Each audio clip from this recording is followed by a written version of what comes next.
We gon' get through it.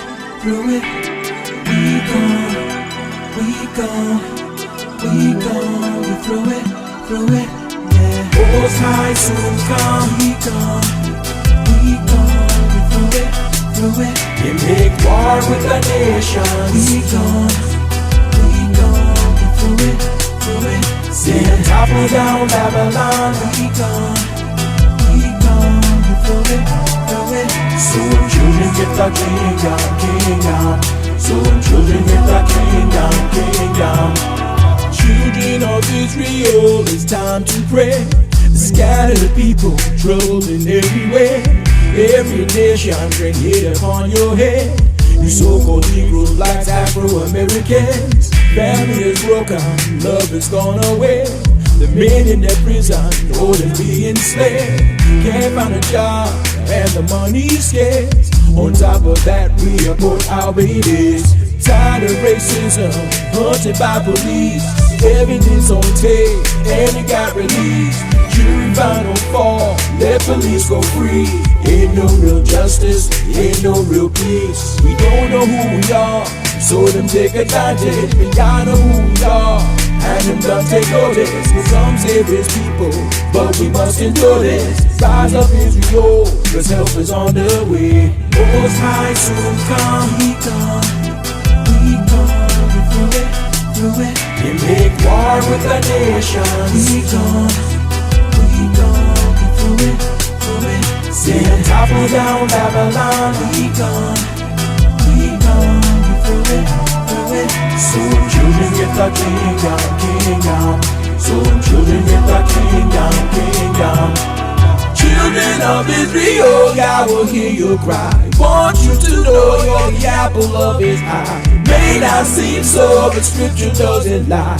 There's an explanation, there's a reason why. Our fathers did them wrong, so now we pay the price. Many years ago, yes, Moses prophesied. Said we must suffer, many gonna die. Captivity and slavery and famines and pestilence, so much disease. But morning soon comes, so stay on your knees. Know you're not forsaken. He knows exactly where to find his children. He said we have to make our way back to him. Pray we're worthy to escape his indignation. He's coming and he's bringing his sword with him. Rise up Israel, your trouble's almost done. One. Most high soon come. We gon' get through it. They make war with the nations. We gon' get through it. Send topple down Babylon. We gon' get through it. Soon children get the kingdom. Soon children get the kingdom. Watch this. Syria, Babylon, then Medo, Persia, Greece, Rome, lastly America, then overtake us. And actually it was Yah who had to spank us. Oh, rise up Israel, become one nation. Rise up Israel, keep the law in meditation, and teach all them children, you are not forgotten. We gon' get through it, yeah. Most high soon come. We gon' get through it. They make war with the nations. We gon' get through it. Send topple down Babylon. We gon' get through it. Soon children get the kingdom. Soon children get the kingdom. No more signs. Most high soon come. We gon' get through it. You have to make war with the nations. We gon' get through it. Say him topple down Babylon. We gon' get through it. So him children get the kingdom. Just for for the Most High to reveal these things that He's revealing, it overwhelms me. And again, for Him to confirm that He is speaking to me and using me, it makes me just tickle that much more. But then He told me the other day, He says, why are you amazed? Because I'm just keeping my promises. He said in the last days that knowledge shall be increased. And many people think that's carnal knowledge, that's going to university knowledge. But that's not what he said or what he meant when he told Daniel that in the last days knowledge is going to be increased. Everything in our scrolls are from a Hebraic perspective. And the things he was showing Daniel, it was too much for Daniel. Daniel was like, oh, the cogitation of my mind, meaning the visions, the imaginations of my mind, they overwhelm me. And y'all won't put any more on you than you can bear. So when Yah saw that everything he was revealing to Daniel, it began to be too much for Daniel. He says, Daniel, seal up the book, seal up the prophecies, for it's for the end times. So the Most High is only going to reveal to you as much as you show him you can handle and you can be a good steward of. And the same thing happened to our brother, our elder Ezra. If you read Second Ezra, the same thing happened to Ezra. Ezra was going into fasting and prayer, and every time he would fast and pray, the angel would appear to him and show him more visions of the end times. And these visions were so terrible, so Ezra's seen everything from our captivity, from the murders. He's seen it, and it was like he was crying out to Yah, why have you let me see? Why have you let me see these things? These things are horrible. And again, Yah said the same thing. Seal up the times. It's for the end times. It's too much for you to bear. But now the Most High is keeping his promises and he's revealing these things to his righteous sons and daughters so we can be not fearful, so we can be prepared for what's coming because our bank accounts is unstable. We can't rely on their fiat system. You can withdraw all your money out the bank and put it under your mattress, but they control the armies. They can come and take your home. They can come and take your house away. They can lock you up. So we can't trust in anything from this system. So we have to return to our heritage and we have to study these scrolls from a Hebraic perspective. We have to continually be converted to our raw state, our Shemitic state. And that's what we're going to do today. Um, I grew up in an old time church, and we used to have Friday night services. I'm not sure if any of you remember those days, but we would have Friday night services. And it comes to find out those Friday night services was the Protestant way of serving two masters. I didn't know this at the time because I was a child, but through my studies and my research, the reason why the Protestant church were having Friday night services, they were trying to hold up the 7 day Shabbat. They were trying to call themselves keeping the Sabbath, but yet we're still going to meet on Sunday because we're under the Catholic Church. So, and we all know Yahweh Shai says, no man can serve two masters. But that's what our families were doing. I'm not sure if they still have Friday night services now, but that's what they were doing when I was a child. And like once or twice during those Friday night services, we would have feet washing. And feet washing, I loved it because it was something different, and everyone was just loving, and even the children got to wash the adults' feet and stuff like that. And so the beacon is the screen sharing. You can see the image of the feet washing. I pray that you can. Um, Con. Okay.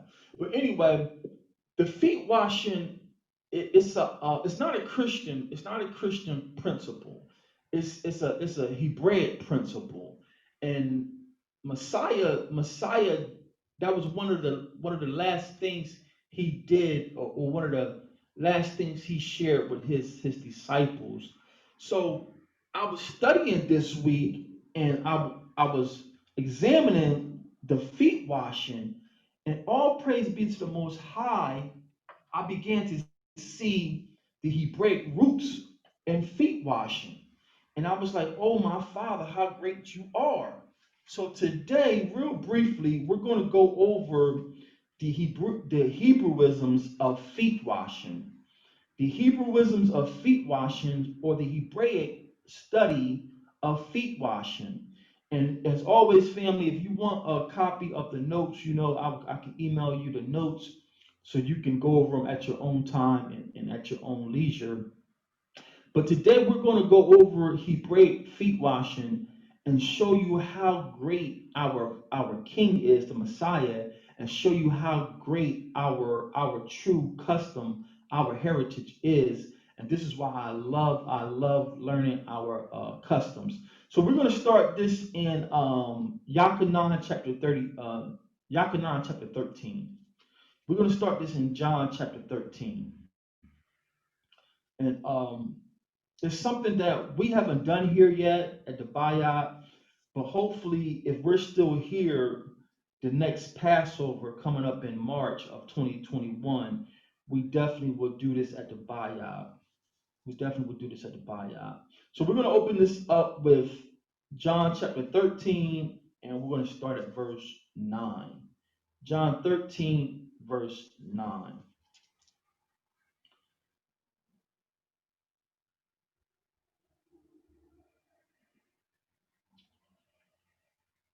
You know what? I'm gonna go up a couple verses. I want you to get the context. Let's start this at John 13 and 1. John 13 and 1. Hallelujah. Hallelujah. John 13 and 1. Now before the feast of the Passover, when Yeshua, or Yahushua, knew that his hour was come, that he should depart out of this world unto the Father, having loved his own which were in the world, he loved them unto the end. And supper being ended, the devil having now put into the heart of Judas Iscariot, Simon's son, to betray him. Yeshua, knowing that the Father had given all things into his hands, and that he was come from Yah, and went to Yah. Verse 4. He rises from supper, and laid aside his garments, and took a towel, and girded himself. John 13 and 5. After that, he poured water into a basin, and began to wash the disciples' feet, and to wipe them with the towel wherewith he was girded. Then cometh he to Simon Peter, and Kepha said unto him, Master, dost thou wash my feet? Verse 7. Yahushua answered and said unto him, What I do thou knowest not, but thou shalt know hereafter. And Kepha said unto him, Thou shalt never wash my feet. Yahushua answered him, If I wash thee not, thou hast no part with me. Verse 9. Simon Peter, or Simon Kepha, said unto him, Master, not my feet only, but also my hands and my head. Verse 10. Yahushua said unto him, He that is washed needeth not save to wash his feet, but he is clean every whit, and ye are clean, but not all. So when Peter realized what he said, Peter said, Well, Master, don't only wash my feet, but wash my head and my face, wash me all. And Yahushua says, you only need your feet to be clean. And if your feet be clean, then your whole body is clean. Your whole body is clean. And when I saw that, I said, wow, look at this Hebrewism. So what was Yahweh Shai telling him? Yahweh Shai was telling him that if you keep your feet clean, your whole body will be clean. So how can our feet being washed wash our whole body? Well, family, he was giving Kepha and us too, he was giving us a Hebrewism. Because if you research the word for walk, the word for walk in the Hebrew is halakha. Halakha. And halakha is Strong's number 1979. And Strong's 1979, halakha, in the English translation, they give you something like to go, going, doing, walking, but to the Shemitic person, halakha is your way of life. Halakha is your way of life. So when Hamashiach told Kepha that if your feet be clean, your whole body be clean, he was telling him, if you walk in righteousness, if you walk in a clean way of life, then your whole body, your whole way of life shall be clean. That's the Hebrewism that Messiah was teaching them with feet washing. So feet washing is not a Christian tradition; it's a Hebraic customs, and we miss that in the church. So let's get the understanding and show you how Messiah was giving them a Hebrewism with feet washing. The first precept we're going to go to, family, is Zechariah chapter 3, verse 12. Zechariah 3, verse 12, to show you that feet washing is a Hebrewism, is to keep your walk clean, to keep your way of life clean and free of sin. This is Zechariah chapter 3, verse 7. Zechariah 3, verse 7. And today I will read the Masoretic text. The The Septuagint pretty much reads the same with these verses. This is Zechariah 3, verse 7 from the Masoretic text. It says, thus saith the Most High of hosts, if thou wilt walk in my ways, and if thou wilt keep my charge or my commandments, then thou shalt also judge my house, and shalt also keep my courts, and I will give thee places to walk among these that stand by. So we see it here again that to walk in the Hebrew is referring to keeping the Most High's laws, statutes, and commandments. And when we keep his laws, statutes, and commandments, we have clean feet, we have a clean way of life, and we're walking in righteousness. So that's what Messiah was showing them with feet washing. Keep your feet clean, keep your way of life clean, keep my law, statutes, and commandments, and you will walk in righteousness. Let's get it two more times. Let's get it in Tehillim 81. Let's go to Psalms 81, verse 13. Psalms 81, verse 13. Psalms 81 and verse 13. Halakha or walk is to keep your way of life clean. And that's what we do when we wash each other's feet. We're washing each other's feet to make sure we all continue to walk in righteousness. This is Psalms or Tehillim 81 and verse 13. Psalms 81, verse 13. Oh, that my people had hearkened unto me, and Israel had walked in my ways. Psalms 81 and 13. Oh, that my people had hearkened unto me, and Israel walked in my ways. The Most High is saying, if we had walked in his ways, if we had kept our feet clean, he wouldn't have brought all these calamities on upon us. Let's go to another one. Let's go to Psalms 119. Psalms 119, and we're going to pick up 105. Psalms 119, 105. Psalms 119, 105. And this reads, Thy word is a lamp unto my feet and a light unto my path. You see the Hebrewism there. The word is a lamp unto my feet. So we light our path, we light the way we walk, we light our lives by the Most High's commandments. When we're following Torah the best we can, we're walking in a righteous path. We're walking in a path that leads to salvation. So we walk in a path of righteousness and we wash each other's feet in servitude, but we're also reminding each other to keep your path clean, to walk a clean way of life, to walk the law, statutes, and commandments the best we can. Hallelujah. Hallelujah. So let's get some examples of the wrong paths. Let's get some examples of the wrong path. And let's go to Mashallah chapter 5, verse 5. Mashallah is wisdom or Proverbs 5. Mashallah 5 and 5 or Proverbs 5 and 5. Proverbs 5 and 5. And let's see some examples of when we walk the wrong path. This is Proverbs 5, verse 5.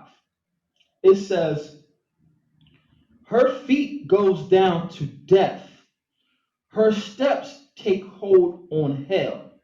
So this is talking about the lips of a strange woman, or when you be taken in the dart or the snare of fornication. So the Most High is saying, when you get tripped up by a strange woman, and slip into fornication, where her feet is leading to hell. Her steps, the steps to her house is the steps to hell. So again, we get a negative example of walking unrighteousness. So this is to have dirty feet. When your feet is dirty, when you fall to the temptations of your mind, you walk a path of filthiness, you walk a path that leads to hell. This is all Hebrewisms. We are trying to make sure we keep our feet clean. Let's get one more example of having dirty feet. Let's go to Daniel chapter 9. Daniel chapter 9. Let's get one more example of walking with dirty feet. Walking with dirty feet. We're going to go to Daniel chapter 9 and we're going to pick up verse 10. Daniel chapter 9, verse 10. And Daniel says, neither have we obeyed the voice of the Most High, our Elohim, to walk in his way. I'm sorry, Salakia, to walk in his laws, which he set before us by his servants, the prophets. So this is Daniel 9 and 10. I'll read it again. Neither have we obeyed the voice of the Most High, our Elohim, to walk in his laws, which he set before us by his servants, the prophets. So again, for the Shemitic person, walking with clean feet or to wash each other's feet, we're saying we're going to watch out for one another and uphold one another and make sure we stay strong in these commandments and live this Torah the best we can. That's the Hebrewisms of feet washing. Now, let's get some examples of the power that we have as righteous men and women, righteous sons and daughters of the Most High. Let's see some examples of the power the Most High has given to us righteous people. Let's go to Job chapter 1. Job chapter 1, because this walk that we have, this covenant that we have with the Most High, it comes with power and authority, and we have the power to save our brothers and sisters and our children when they fall and miss it. Everything we're doing is not just for show or to be different, to show people, hey, listen, look what we do. We're weird, we're special. No, everything the Most High has given us, it comes with responsibility and it also comes with power. So we're going to go to Job chapter 1. Job chapter 1, and we're going to pick up verse 5. You know what? We started at verse 4. Job 1, verse 4. And his sons went and feasted in their houses, every one his day, and sent and called for their three sisters to eat and drink with them. Job 1, verse 5. And it was so, when the days of their feasting were gone about, that Job sent and sanctified them, and rose up early in the morning, and offered burnt offerings according to the number of them all. For Job said, it may be that my sons have sinned and cursed the Most High in their hearts. Thus did Job continually. So, by us being righteous, by us making sure our feet are clean, we have favor with the Most High where we can pray for our husbands, our wives, our children, our family members who think that we're up off in a cult, who don't understand the true detriment of following Thanksgiving, of celebrating Christmas. Even though they can't see it yet, they're still under the curse of slumber. You have favor, we have favor and power with the Most High, that he can have mercy upon them. He can have mercy upon them and prick their heart where they start to research. They start to read the scriptures and say, hey, this is not in the Bible. Why are we doing this? So we don't have to run down our brothers and sisters inside the church. We don't have to call them juvenile names. We don't have to try to belittle them and berate them. We can go before the Father and offer their names and pray, Father, enlighten my loved one. Have mercy and grace on them for my sake, for my efforts. Let them read something. Let them hear something that pricks their heart, that they want to know and research it out and come back to you. That's the power that we have when we walk with righteous, clean feet. Let's get one more example of this. And this is the one we went over many times before. Let's get another example how we have power and authority to heal our family and friends. Let's go to Second Chronicles chapter 30. And this is the one we went to many times before. Second Chronicles chapter 30, and we'll pick it up at verse 18.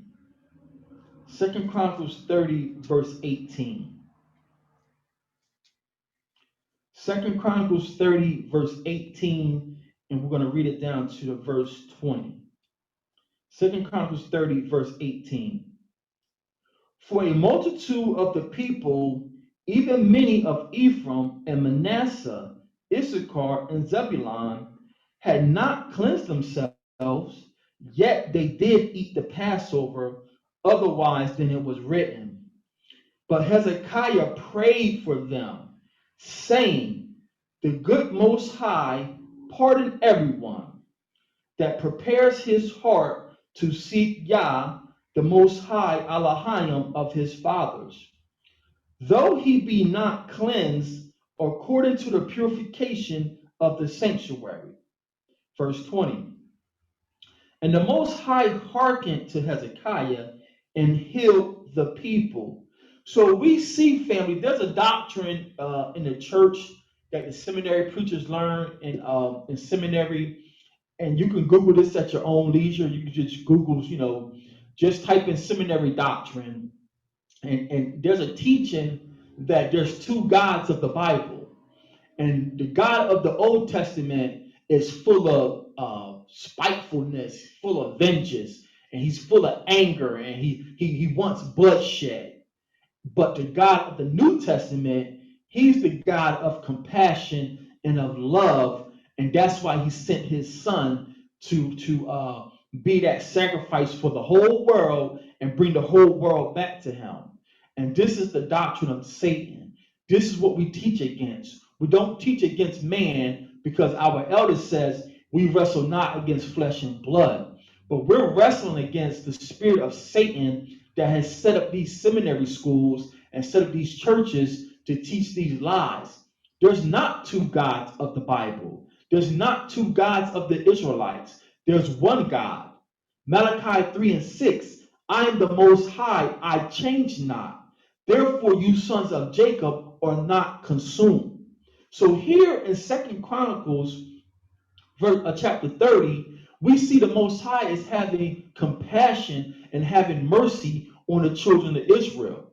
And this is a great witness of the mercy, his compassion, because unlike you and I, these are Israelites who speak the native tongue.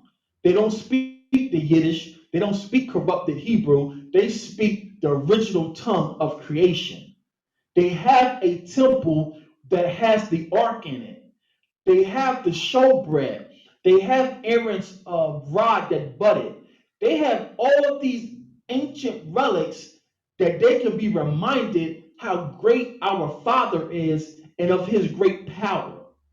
And yet they came and chose to ignore a Torah law that you're supposed to cleanse yourself. Don't come and take the Passover if you haven't cleansed yourself physically and spiritually. This cleansing, this sanctification is physical and spiritual. So here we got some our ancient Israelite ancestors, for whatever reasons, they ignored the Most High and they ate of the Passover with unclean feet. They had unclean feet. And Hezekiah says, Father, please, Father, have mercy upon them, because their heart is with you. Their heart is with you. So have mercy and compassion on them for your righteousness' sake. And Yah listened to Hezekiah, and instead of Yah killing these people, Yah had mercy on these people, and he healed the people and cleansed our ancestors. So when these seminary people tell you that there's two gods of the Bible, it's a lie from Satan. There's not two gods of the Bible. The Most High says, I will forever have compassion on Abraham's seed for the sake of Abraham. So us being righteous men and women, no, we don't know it all. We're just doing the best we can. But you have power now. You have favor with the Most High through the blood of Yeshua to pray for your family and friends. Thanksgiving is coming up this week. You don't have to go disrupting people's peace. You don't have to go flipping over their turkey table. No, no. If you can't have a civil conversation, well, stay away from them. But if you're mature enough to go around so you can hug your grandmother's neck, so you can hug your family's neck, because this is a time where we can, spread some truth and light. Well, walk with wisdom, walk with clean feet. But if you're not mature enough, just stay away. Don't go disrupting people's peace. But if you have a understanding and you can show them and have that sidebar with them, well, let the Most High use you. Let the Most High use you to win some souls back to the kingdom. But you have power to win your family and friends in all righteousness. Let's get one more example of the power of righteousness. Let's go to Galatians 6. Let's go to Galatians 6 and 1. Galatians chapter 6, verse 1. We have power and favor with the Most High.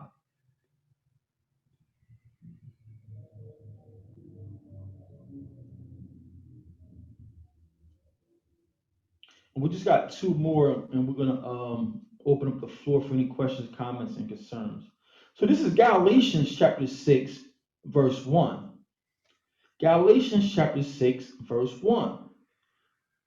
The elder says, Brethren, if a man be overtaken in a fault, ye which are spiritual, restore such a one in the spirit of meekness, considering thyself, lest thou also be tempted. Bear ye one another's burdens, and so fulfill the law of Christ. So here's another example, family. Us who are spiritual, mature now, and that don't mean we know everything. That don't mean that we don't have slip-ups and we don't have moments of weakness. We don't have moments where we falter. That's not what this means. This means that we are more mature than the others. So those of us who have returned to the law, statutes, and commandments the best we can, we now know that gathering on Sunday is not what our ancestors were doing. We now know, thanks to the blood of Yeshua, that Thanksgiving is pagan. We now know that Christmas is worshiping Babylonian gods. We now know that New Year celebration on January 1st is to the Roman god of Janus. We now can pray for our brothers and sisters that Yah have mercy upon them, that they're victims of the curses. They're a victim of the curses, and they haven't studied what you studied. They haven't read what you read. So they don't know Thanksgiving is a affront to the Most High.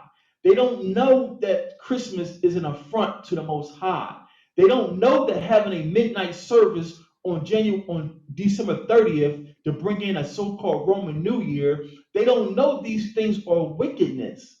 So us that are spiritually mature, we can pray, Father, give me the words, give me the understanding, the wisdom to win the brothers and sisters. That's what Paul is saying. We have a relationship, we have power to pray for one another. And not only that, Paul says, he says here, um, considering thyself, lest thou also be tempted.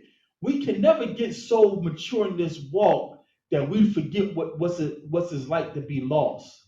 Don't forget how we wrestle with these things. Now, some of us brothers get puffed up and we get so strong. You eating that swine. And yeah, you strong on this point of the law, but you could be weak on this other point with showing compassion.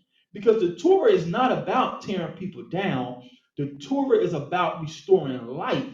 So just because you're strong on this one part, don't mean that you don't have some other parts where you need work on. So when we go to the brothers and sisters, we don't go to tear them down and make them feel less than human and make them feel like Yah's going to kill them. We know eventually that, yes, if they don't come back into this ark of the covenant, if they don't come back into the ark of safety, well, yes, there's going to be a time when the Messiah he has to kill you because you don't have too many witnesses that came to you and brought you the truth and you rejected the truth. And when Yeshua comes, you're going to be without excuse because he sees everything that's being brought forth on social media. He sees the brothers and sisters on the street corners. He sees us putting out these posts on social media. He sees us sharing these righteous classes with the brothers and sisters. So they're not going to have a leg to stand on when Yeshua returns and they're going to say, well, Master, I didn't know. Yeshua is going to say, depart from me. I know ye not. I seen that brother talk to you. I saw when you clicked on that video and you chose to reject the knowledge. You chose to have a stiff-necked heart because you didn't want to give up Christmas. You didn't want to give up that good feeling of Thanksgiving. So us that are spiritually mature, let us do this in righteousness. We're trying to clean each other's feet, but let us not forget how these things bothered us when we first heard them. When we first heard that, hey, Sunday is not the day we should be gathering, it was we wrestled with it. Now some of us are learning that not only is Sunday not the day, but not every Saturday is the day. We wrestle with these topics just like the Christians are. So when we teach, when we try to share this wisdom, let us not be puffed up and let us not forget how far we come. Let us have the same compassion that Hamashiach had on us. And let us teach and walk in righteousness and love that we can win our brothers and sisters. So let's get our next example. Let's go to James chapter 5. Let's go to James, or in the Hebrew, we would call him Yaakov or Yaqub.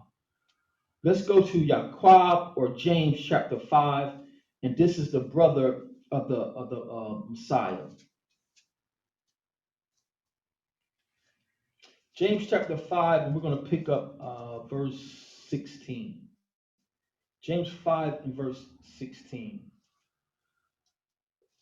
This is just showing you the power we have, the favor we have now because of the blood of the Messiah. This is what we have. This is James chapter 5 and verse 16. You know what? Let's go back up. I have to be obedient. Let's go back up. Let's go back up. Let's go to James 5 and let's also go to let's go to James 5 and we're going to pick it up at verse 7. James 5 verse 7. Be patient therefore, brethren, unto the coming of Hamashiach. Behold, the husbandman waits for the precious fruit of the earth, and have long patience for it, until he receives the early and latter rain. So he's comparing us to the farmer that waits for the crops. He's saying, be patient, Hamashiach is coming. Be patient, Hamashiach is coming, and we know Hamashiach, he's the first fruit of many. So he's saying, be patient, the first fruit, Hamashiach, he's coming, right? Verse 8, be ye also patient, establish your heart, for the coming of Hamashiach is drawing near. Grudge not one against another. Brethren, lest ye be condemned. Again, he's saying, don't grudge against each other. Don't be fighting against one another. Have patience and compassion with one another. Verse 9 continues, behold, the judge standeth before the door. Verse 10, take my brethren, the prophets, who have spoken in the name of the Messiah, for an example of suffering, affliction, and of patience. Use the prophets as your example. They did teach with fire. They taught with passion, but they also taught with patience and love. Some brothers are sorry. Some brothers are confusing passion with condemnation. Just because we teach with passion, don't mean you're teaching with conviction, trying to destroy people. That's not what the prophets did. Verse 11, behold, we count them happy which endure. Ye have heard of the patience of Job, and have seen the end of the Hamashiach, that the Hamashiach is very pitiful and of tender mercy. But above all things, my brethren, swear not, neither by heaven nor by the earth, neither by any oath, but let your yea be yea and your nay be nay, lest ye fall into condemnation. Verse 13, is there any among you afflicted? Let him pray. Is any merry? Let him sing songs. Verse 14, is any oh, is any among you, is any sick among you? Let him call for the elders of the church, and let them pray over him, anointing him with oil in the name of Hamashiach. Verse 15, James 5 and 15. And the prayer of faith shall save the sick, and Hamashiach shall raise him up. And if he have committed sins, they shall be forgiven him. Confess your faults to one another, and pray for one another, that ye may be healed. The effectual, fervent prayer of a righteous man availeth much. Family, we have the power to heal and forgive one another. We can ask forgiveness for our brothers and sisters, and Hamashiach will forgive them because of our prayer. They don't know eating swine is wrong. They feel that it's not wrong. We can say, Father, forgive them, they know not. And Hamashiach will forgive them. That's the prayer or that's the power we have when we walk with clean feet. We have the prayer, we have the power with Hamashiach. The Hamashiach will hear our prayer and forgive our family who are doing things out of ignorance. They're doing things out of ignorance. So let's wrap this up with the greatest witness we have, the prayer of the righteous. This is walking with clean feet. Walking with clean feet, and we're going to end this with Hebrews. We're going to end this with Hebrews chapter 2. This is the power we have now that we have returned to the covenant. No, we don't know it all. No, we don't walk perfectly before the Most High, but He sees our efforts, and we have power with Him. We can pray over our family and friends, and the Most High will hear our prayers. We're going to end this with Hebrews chapter 2, and we're going to pick it up at verse 11. Hebrews chapter 2, verse 11. And it says,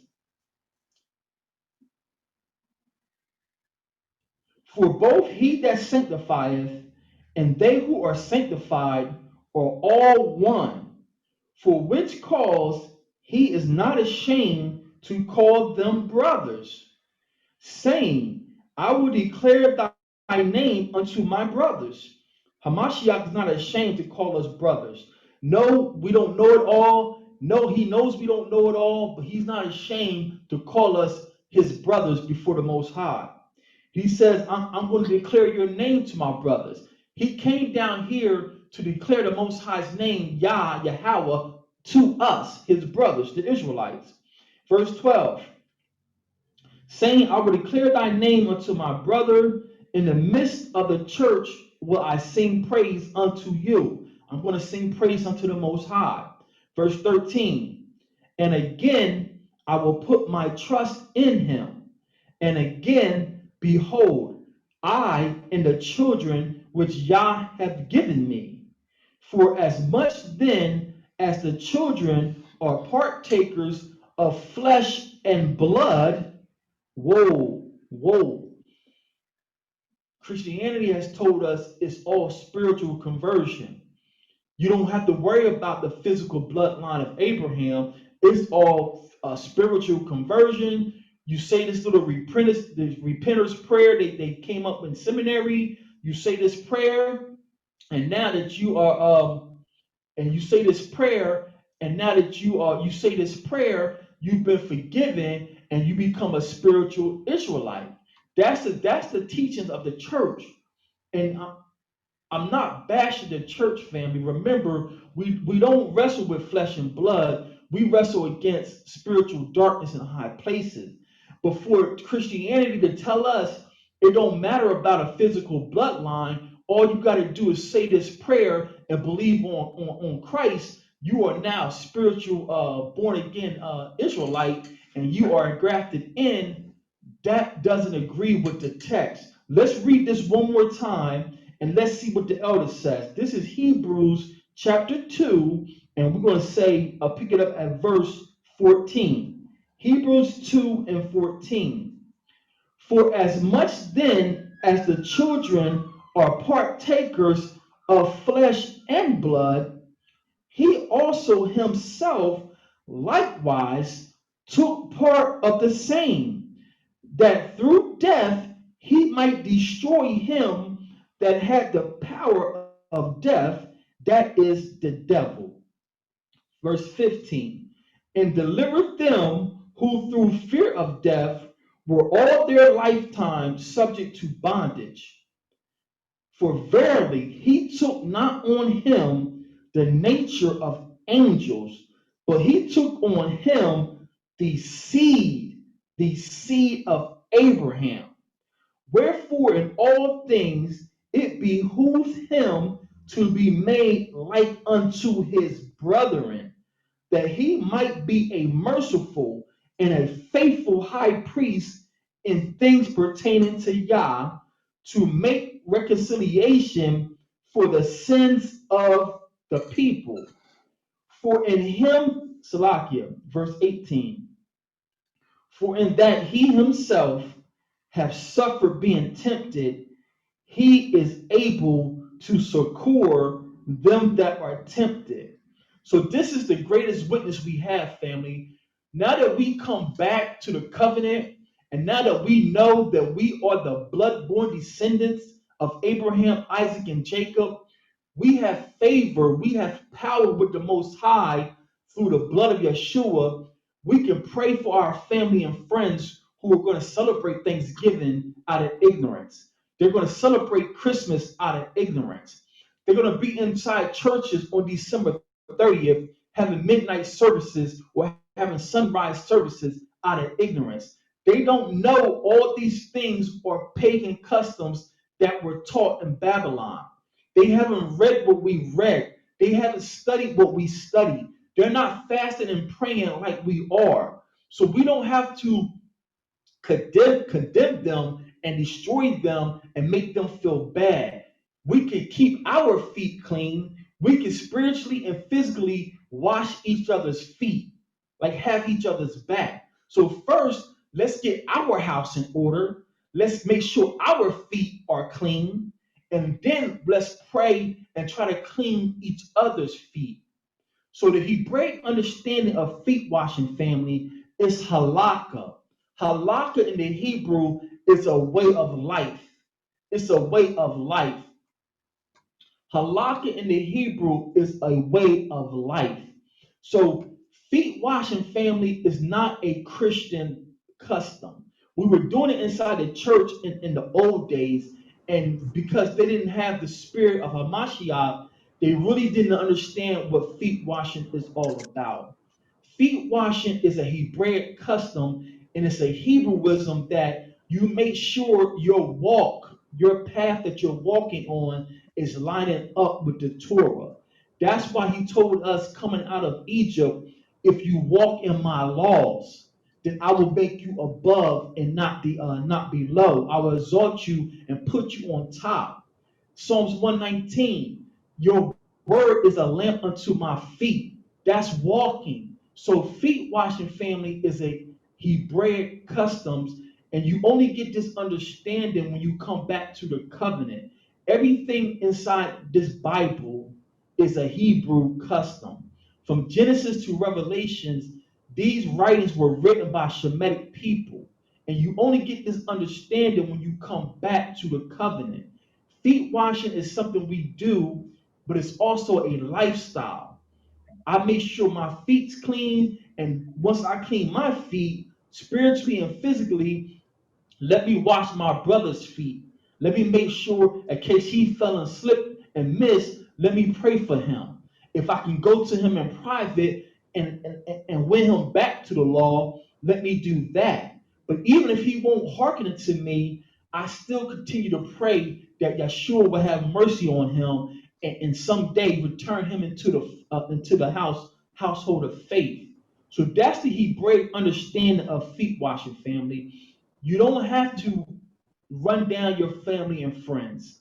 If you're not spiritually mature to visit them during these pagan holidays, just stay away from them. Don't go to someone's house disrupting that peace in their house. No, it's not the true peace of the Messiah, but to them, it's some kind of peace. But if you can't spiritually and maturely try to win them and show them the ways of the Most High in the spirit of Hamashiach, just stay away. Just stay away. But the whole purpose of this class, family, is to show you the beautiful customs that we have inside the Bible and to show you that I don't know if you grew up in the old time church. We did have feet washing before. I don't know if they still do it now because I haven't been back to church. But feet washing is not a Christian custom, it's a Hebrew custom, and it comes with a Hebrewism. It's making sure we're walking the clean path, we're walking the path that leads back to righteousness.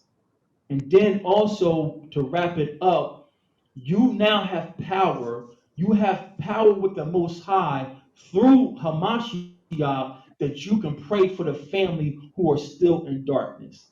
So they don't study what you study. They don't read what you read. They don't understand the horrific offense of Thanksgiving. They don't understand the horrific offense of Christmas. So you do pray to the Father that He give you wisdom to impart to the family. And if they won't listen, you continue to pray for them because you have the power, you have the authority to win the lost through the prayers of the righteous. So that's all I have. Music.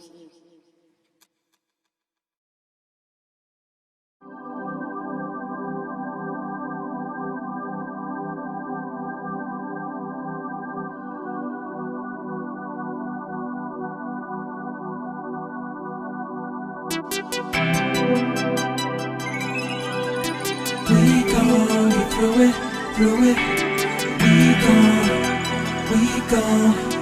We gon' get through it, yeah. Most High soon come. We gon' get through it. They make war with the nations. We gon' get through it. Send topple down Babylon. We gon' get through it. Soon children get the kingdom. Soon children get the kingdom. Children of Israel, it's time to pray. The scattered people, troubled in every way. Every nation bring hate upon your head. You so-called Negroes, blacks, Afro-Americans. Family is broken, love is gone away. The men in their prison, others being enslaved. Can't find a job, and the money's scarce. On top of that, we abort our babies. Tired of racism, hunted by police.